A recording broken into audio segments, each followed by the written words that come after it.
আসসালামু আলাইকুম ভাই, আপনারা সকলে কেমন আছেন? আমি ভালোই আছি। দেখতে দেখতে ৩০ দিন রোজার পর আজ ঈদ উৎসব ছিল। প্রায় শেষ প্রান্তে এসে পৌঁছেছে। আজকে রাত আর কয়েক মিনিট বাকি, মানে কয়েক ঘন্টা পরেই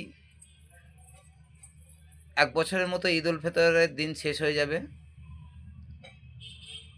আজকের মেনুতে খাবার ছিল সকালবেলায় সিমুই, পায়েস, ঘুগনি, মাংস।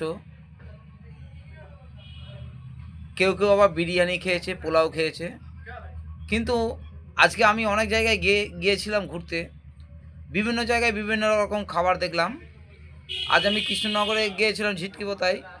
সেখানে খাবারের সাথে কিন্তু দেখছি দোকানের মিষ্টিও দিয়েছে। ঈদে কিন্তু একটা নতুন অনুভব, তার মধ্যে ফল কাটা ক্ষীর রয়েছে, সেটা দিয়েছে। বনগাঁ সাইডে মিষ্টি দিয়েছে। আমাদের ভিডিওটি কেমন লাগলো একটু কমেন্ট করে জানাবেন। সকলে ভালো থাকুন, সুস্থ থাকুন, আপনাদের মনের ইচ্ছা পূরণ হোক।